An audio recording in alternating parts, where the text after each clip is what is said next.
嗨，大家好，这里是绿太阳书房团队，我是绿太阳书房团队的创办人，我姓陈，呃，别人都称我为 Lucy 老师。我是什么样的老师呢？我是静坐，我是专门教导静坐的老师，我已经有30几年的教授静坐的经验了。以前我也曾经到教育部去担任这种静坐的师资。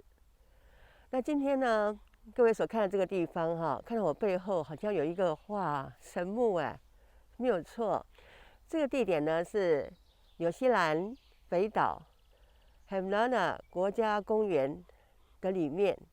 这一片各位待会可以看到一片都是神木啊。那这个神木它的历史据说是1919年他们被播种了，这个加州红木的种子播下去以后，就在100多了几年之后你看它们可以长得如此的巨大，而且如此的生生不息那凡是进来这个神木区的人都感觉到这里面的空气非常的清新。我们都知道嘛，我们最喜欢就是到大自然里面去吸收芬多精。那我们这一片神木区里的芬多精真的是太丰富了。所以当我们来到这个 Hamlana 国家公园里面的时候，我们一走进来就是真的迎面清风徐来，在清风之中呢，蕴含了无限多的芬多精，真的是超强的。好，每个人都深深的吸了一口气，非常的高兴因为我们来到这个地方，就是为了要享受，要吸收这一片的地灵所带给我们的这种帮助我们身体健康的这种大自然的一种氛围，这种气。对了，我们这个 Hamlana 公园里面还有一个很棒的地方是什么呢？就是从这个森林、这个神木区旁边有一片流水，这样慢慢每天这样慢慢缓缓的流流到外面，外面有一个罗德鲁瓦湖就流到那湖里面。我觉得这个水怎么来的呢？这个水待会儿我们从神木区往后走的话就有一个叫做冷泉的源头。冷泉的源头就是它从地底下的水慢慢的这样子起来。可各位可以知道吗？据说这个地下这个水慢慢的从下面从地层里面慢慢的上来，然后到的我刚才讲那个冷泉的源头，它从那边冒出来，中间有70年的时间呢。所以那个冷泉饮起来也非常的清凉，非常的滋润我们的，就我们从喝下去那一口，一直到我们滋润我们整个身体里面的。所以各位，我们今天给您介绍就是这个纽西兰北岛国家公园Hamlana 国家公园里面的这有2大奇景。第一个就是我讲的这个神木他们在这里面每天在这个地方让经过的人都可以吸收到非常非常非常清凉的空气。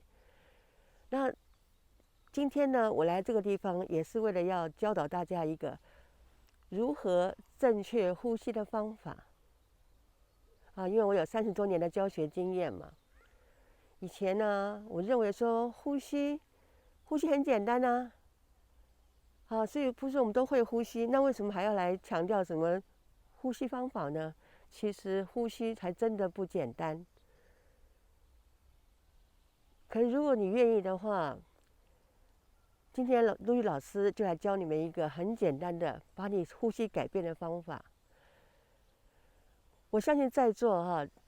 大概90%的人都每天当然一定要呼吸可是他们呼吸可能就是从鼻子吸气进去吸到吸到肺部，吸到胸腔，就停了。那自然的他就沿路把这个气又从最后可能从鼻子又呼出去了，这样的一呼一吸。那这个呼吸方法哦，其实是短的呼吸。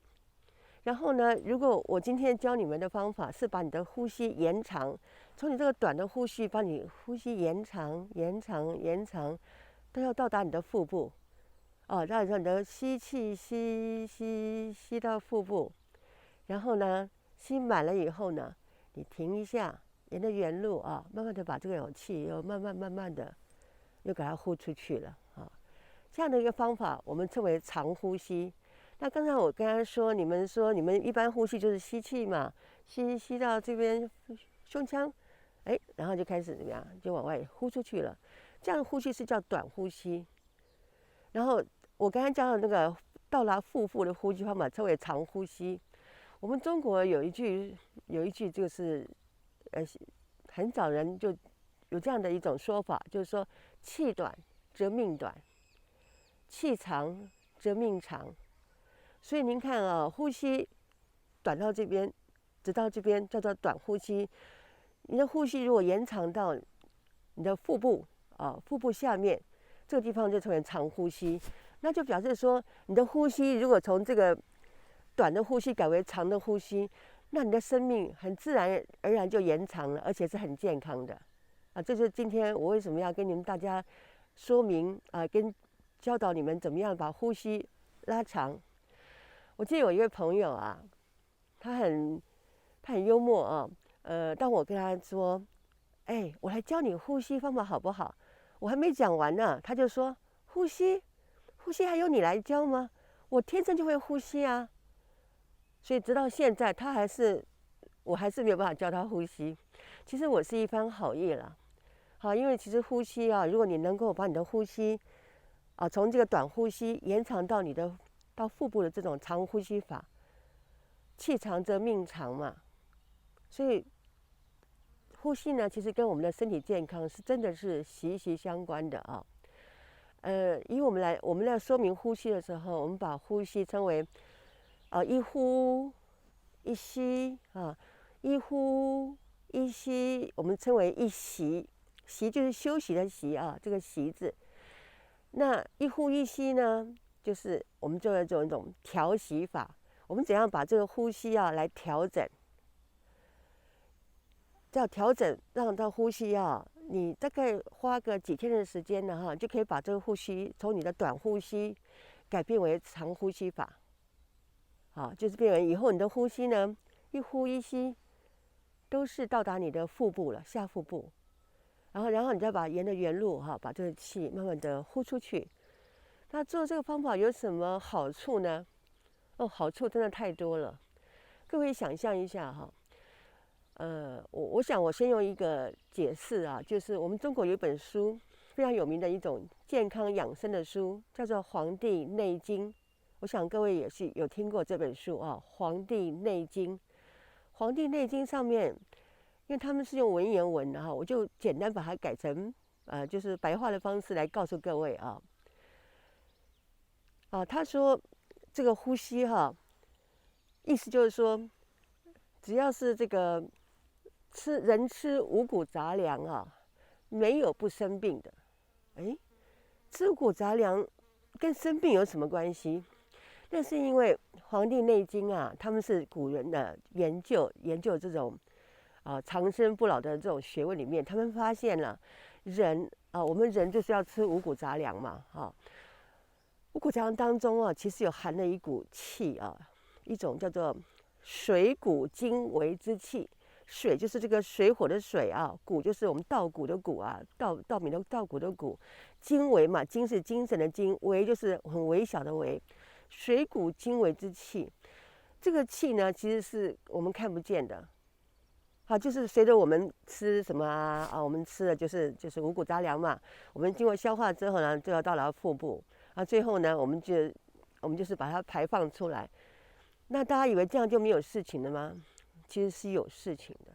怎么说呢？就是讲到这个水谷精微之气，它就是在我们吃了五谷杂粮之后经过肠胃的消化之后，它还是怎么样？它最后还是存放在我们的腹部。这个气好不好呢？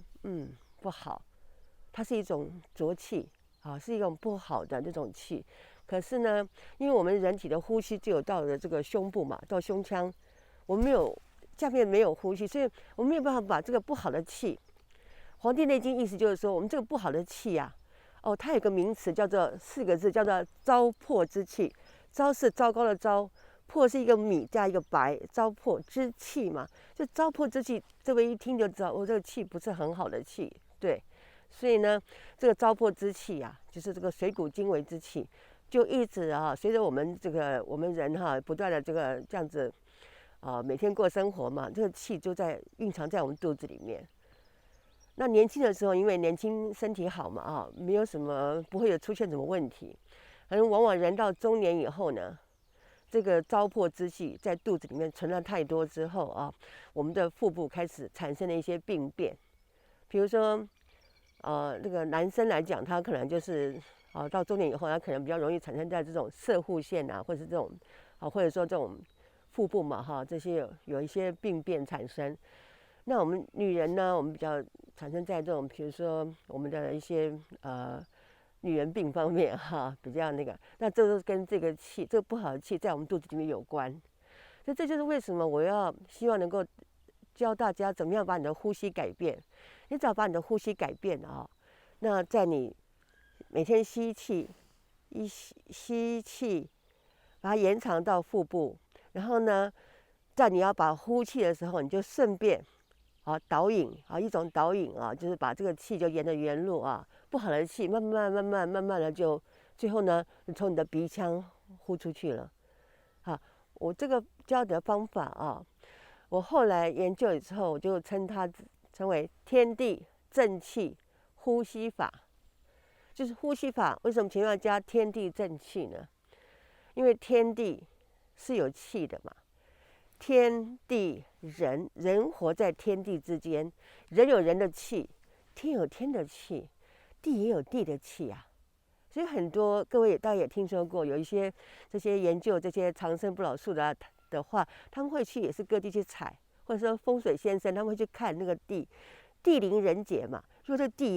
有很好的气的话，那这个地方一定就是一个有风水的地方像我们台湾的日月潭就是一个有风水地理，还有阳明山有一些地方真的它是有，你去看它那边的，去那边感受一下，尤其是我们有学过静坐的人，到那边就可以知道那边的气真的是跟别的地方气是不一样的所以呢，我们的人体如果说从我教你们这一天开始你跟着陆琪老师来学习，这方法是非常简单我想任何人都会。然后这方法，你把你的呼吸改变就是把你的呼吸延长嘛从你的鼻腔其实我现在开始说明了你每天呼吸那你怎么做呢？像我现在是盘腿坐，其实有些老年人最需要健康的人，他可以坐在椅子上面就好了。坐椅子上面，可是坐的时候他不要靠背同时也不要靠着墙壁。你不要说坐在椅子靠着墙壁，因为墙壁它会吸我们人的气。所以呢，我们要练习这个方法的时候呢，你就可以坐在椅子上，不一定要盘腿。盘腿其实效果是更好。不过今天呢，我就讲的就是你只要坐椅子上练习就可以了。你坐椅子上以后你脚不是垂下来吗？并没有盘起来。你脚垂下来的时候，请你再做个动作，就是叫做把双腿交叉，脚落的部分给它交叉，然后就是坐在这个椅子上这样就好了。那你的上半身呢就是我们不是要调整呼吸吗？可是我们的身体也是做一些相对配合的动作。我常常跟他们讲说，你要背直肩松。背直肩松，背要自然的挺直。我刚才讲过，不要靠椅背嘛就是悬空这样的，背自然挺直，肩松就是肩膀要放松。因为有些人他真的是有一种他有时候就是会紧张啦，或者是有时候他就是焦虑啦，或是他不知道他这个其实是不好的，就是他肩膀会很不能够放松。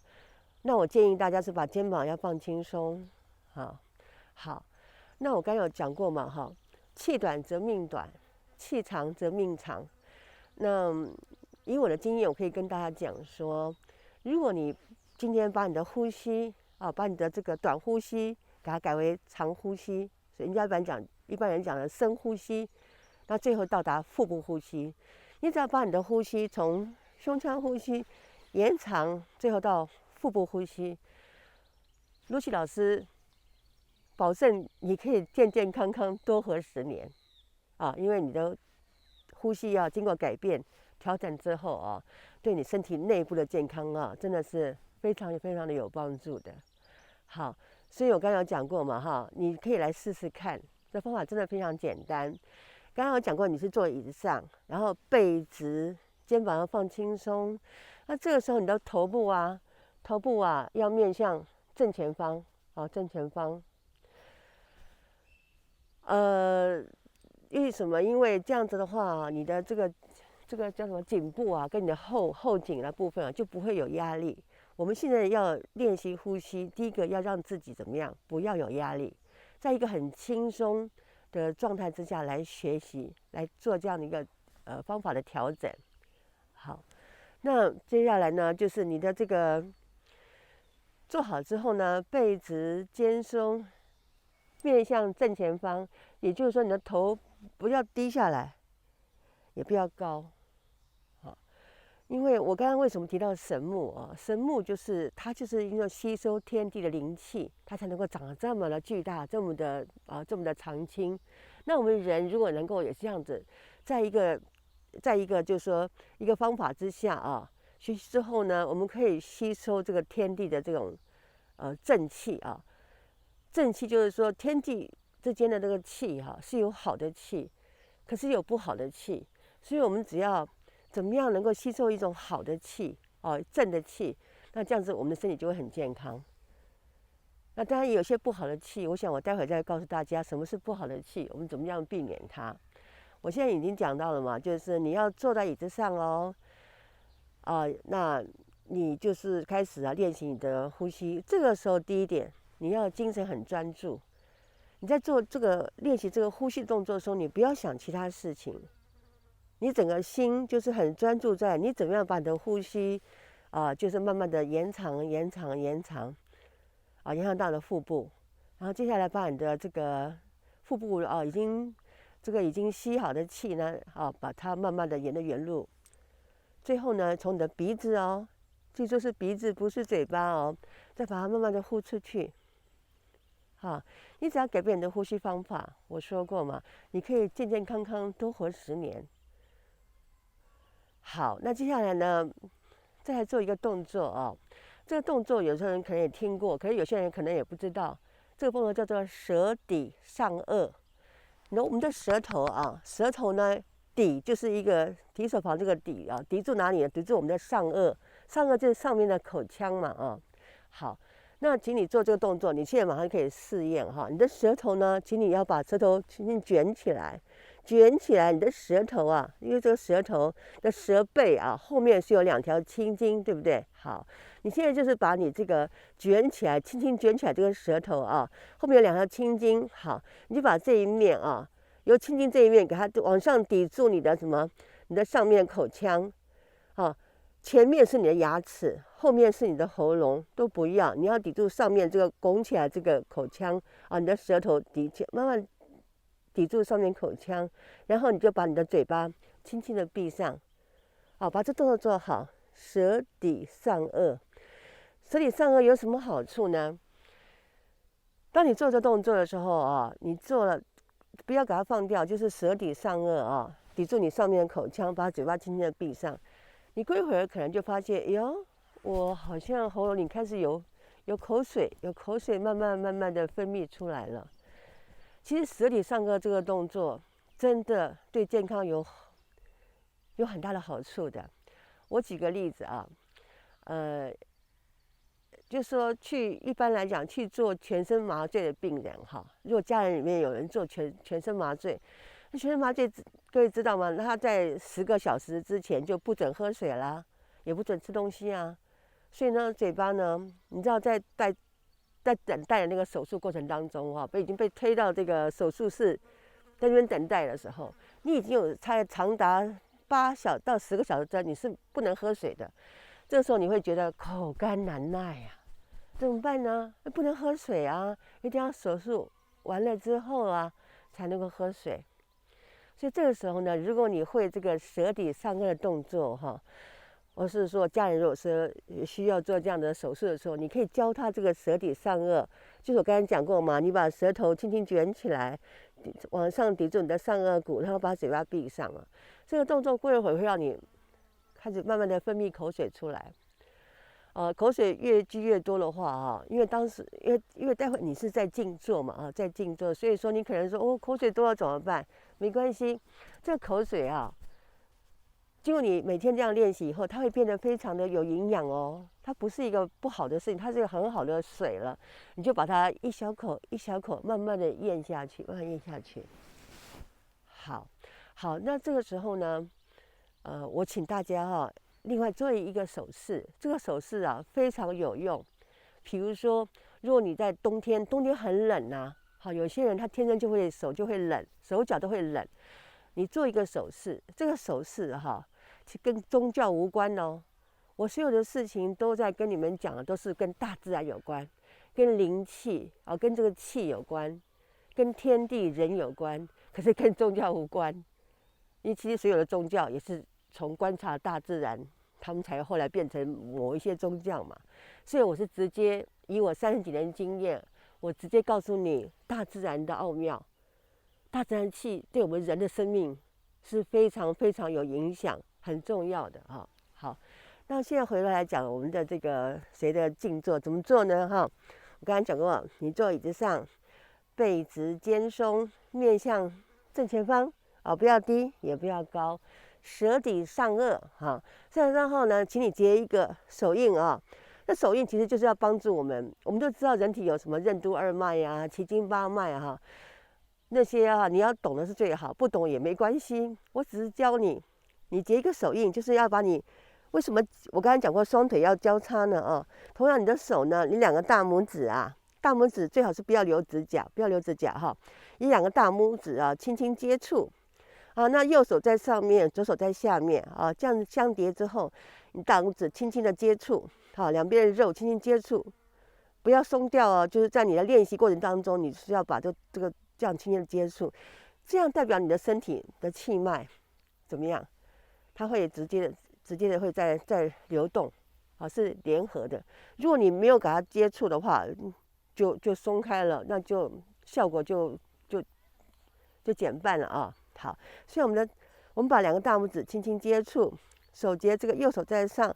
左手在下面，这样合好以后呢，我们很自然的把它放在我们的膝盖上面嘛，因为你是坐的椅子上，所以你可以放你的膝盖、你的腿上面，就这样放的，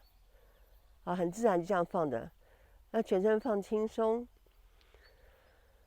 好，然后这个时候呢，你就全神贯注在这个呼吸上面咯。你现在开始从你的你就专注，就眼睛可以轻轻的闭上。对了啊，眼睛闭上，然后你好像眼睛往你身体里面在看你这口气啊，从鼻子吸进来，你开始吸这口气，你的眼睛呢跟着呼吸这样子走啊，它往下啊，慢慢的吸气，这个气是越慢越好哦，慢慢的吸。一般来讲，你很自然就呼吸就吸到这个肺部了。我请你把它往下再延伸，再继续往下吸，到最后呢，你认为气已经到达腹部了哈，然后你就把它继续的吸呀，慢慢的吸，越慢越好，啊，慢慢的吸到腹部之后呢，你让它的气在里面，就是怎么样，就是膨胀起来了哈，膨胀起来，然后你吸到满了，大概都已经这个腹部已经是有很多气满的话，你就可以停下来了。你慢慢的再把这个气啊，沿着这个原路啊，慢慢的往上啊，往上，最后还是从你的鼻子给它呼出去啊，就是吸，往下一直吸。你可以把你的腹部啊稍微的怎么样，给它鼓胀一下，帮助它把这个吸的空气啊，让它在这里面啊多除去一点啊气在里面。你吸吸吸，你就全神贯注哦，精神专注哦，慢慢的吸到腹部，你看着腹部慢慢的鼓胀了。好，吸到满了，停。接着你沿着原路啊，把这个气啊，慢慢的、慢慢的、慢慢的，最后也是从你的鼻子给它呼出去了。这时候有一个要领哈，一个原则就是你吸10分，你吐7分，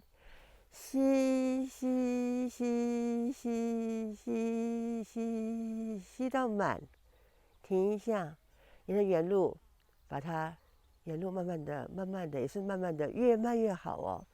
慢慢的把这个气，最后沿着原路回到你的鼻腔，从鼻腔把气呼出来。吸10分，吐7分，留3分。意思说你不要把气全部吐干净哦，你要把气留3分气，大约了啊，在腹部。然后呢，你就把这个7分的气已经呼出去了。好，请你开始再吸第2口气。这时候你的精神全部专注在把你的呼吸调整，就从你的这个随着胸腔呼吸把它往下拉，延伸到腹部，吸到满，然后沿着原路把它呼出去。这时候是舌体上颚哦，手也是结好手印哦，这些动作你都要做得很标准。这时候整个身体里面经过你这样调整，把这个气慢慢的尤其是把腹部不好的气就这样子，这也是一种导引术嘛导引术。最后沿着你的鼻腔呼出去了吸10分，吐7分，留3分。还有一件事情要注意，就是说你发觉不对呀，我怎么吸，老师不是说肚子会鼓胀吗？会鼓胀，怎么我反而肚子往内缩呢？往内缩没有鼓胀啊。好，这个代表什么意思呢？代表说你的气没有下去啊，你的气还在胸腔你必须要再加努力，就是你还是怎么样的把你的气一直让它往下吸。当然在做的时候来练这个方法其实不如你躺着练。如果就像每天晚上你睡觉的时候你就躺在床上很放松，你可以把你的双手呢放在你的腹部，然后你就躺在床上躺着很放松。记住躺着，你这时候也先不用解手印了，你可以躺着，手放在腹部嘛。然后你一定要做舌体上颚，你舌体上颚然后后来它会分泌口水的时候，你还是把它往下咽。这时候也请你都是最重要的那个4个字，就是精神专注。你精神专注，然后一直在练习这个呼吸这个时候呼吸是最容易练习的。怎么说呢？因为他们已经没有障碍了。我们人在这个坐下来在练习的时候，其实我们这边有一个横膈膜，它有时候可能让我们的空气不是那么容易的下去。可是如果说你今天躺在床上，这横膈膜就不会阻碍了，你很容易就把气沿着原路吸到满，就腹部真的腹部都鼓起来了。好，然后你吸满了之后，你就慢慢的记住我讲的是越慢越好，越慢越好。最好能够做到的境界叫做似有若无，你的气好像似有若无那时候你真的是这个练习的很好了。不过我们慢慢来，不要急不要急。就是你躺在家里躺在床上的时候，你其实练呼吸是个最容易、最方便的方法可是因为我们的呼吸这是我们的第一阶段，我们称为天地正气呼吸法。你如果把这个呼吸练会了之后呢，你大约以Lucy 老师的教学的经验你只要每天你就是起来坐着练呼吸，在家里面练呼吸每次练个20分钟好了。你早上练20分钟，晚上睡觉之前你再练20分钟，一个礼拜你就学会了，你就自然就是很通畅的这个腹部呼吸法。OK， 那你这辈子你只要每天这样子早上练1次，晚上练1次，一个礼拜你就学会了。那以后如果你每天都这样做呢，你一辈子都用腹部呼吸法。各位想想看，我刚才讲那个什么《黄帝内经》上面讲的那个糟粕之气水谷精微那些不好的气就被我们利用这个呼吸的动作，慢慢的带上去，从我们的鼻子呼出去了。好，记住是用鼻子都呼出去。为什么？因为这跟第二个阶段，陆琪老师也是要跟大家指导一个叫做静坐的方法，我把它取名为大自然节气静坐法。就是静坐法为什么前面要加大自然？因为我们全部都取法大自然以前不是有一个很有名的，就是天地正气吗？天地有正气，杂然复流行。然后后面点点点点点，就是说天地之间的确有一股正气那我们平常是没有注意，可是当你知道呼吸的重要你就会开始去重视这个天地之间的正气。这就是为什么我们来到纽西兰北岛 Hamilana 国家公园，我们住的神木区里面真的是一呼一吸那个清凉的气。然后当我们吸呼，我们在这边静坐静坐方法我还没有教没关系，因为你要先把呼吸练会嘛。那之后我再教你静坐。你看你在这边静坐，吸收这个天地的灵气这个神木提供这种芬多精，真的是全世界也找不到比这边更好的了然后我们吸饱了之后，一肚子都是那种正气灵气之后我们又走去那边冷泉区，我们去那边喝这个这个水那个水有多好我想我在讲的时候，我在解释为什么那个水真的是超级超级棒的。好，那所以今天呢，各位我再重复一次，你要先学会就是怎么样把你的呼吸从短呼吸改为长呼吸。对了，我想了一个例子，可以让你们做个参考很多人家里都很喜欢养狗嘛那狗的话你的爱犬，你有没有算它的寿命？据医学报告说，狗的寿命是人的1/5我记得我们家有养过一个红贵宾狗，它前年走掉了，它活了16岁，它16岁等于人的80岁。因为平常我们也是给它吃人的食物嘛，所以它走的时候，它是浑身病痛都是什么？都是人的病痛心脏病还有什么，就是很多老人的病它都有最后它很痛苦的离开了所以说我们是不是也有人有这样的经验你的狗你养的真的是视之如命把这个当孩子来养，可是最后它也不得不离开你。为什么呢？为什么狗的寿命只有人的1/5呢？就是它的呼吸嘛。你看看狗稍微跑一跑就怎么样，就喘了，对不对？就像我人也是，人如果稍微做一下就喘，那代表它的呼吸大概就不是所谓的长呼吸，不是所谓的腹部呼吸，它应该就是所谓的胸腔呼吸、肺部呼吸才会这样子。这个大家明白了吗？露西老师今天教你的第一课就是，请你把你的呼吸从这个胸腔呼吸、肺部呼吸，把它拉长延伸到腹部。其实它中间有个过程比如说把这个称为短呼吸，然后你在练习刚刚那个方法的时候，其实就是等于你在练习一个叫深呼吸。深呼吸再往下就是所谓的腹部呼吸法。可是我想很简单嘛，就跟大家讲，直接你只要练习到最后，你自然而然就是腹部呼吸法了。让大家了解吗？我想想看，应该我能够讲的该讲的都讲了吧。几个重点嘛，舌底上颚手结一个这样子，就把2个大拇指的肉轻轻的相抵，然后右手在上，左手在下，很自然放在你的腿上就是让你的坐椅子上，然后你背要自然挺直，肩膀要自然放轻松然后你舌底上颚嘛，你有口水的时候，你就慢慢的把它一口气一口气的一小口一小口啦，给它咽到腹部，然后你就在这边，你的精神一定要专注在你的呼吸上面，你不要想其他事情你如果想的事情这时候建议你就不要想事情嘛，你就专心练习呼吸嘛。你越专注练习呼吸会越快就学会了嘛你看你说吸10分，吐7分，留3分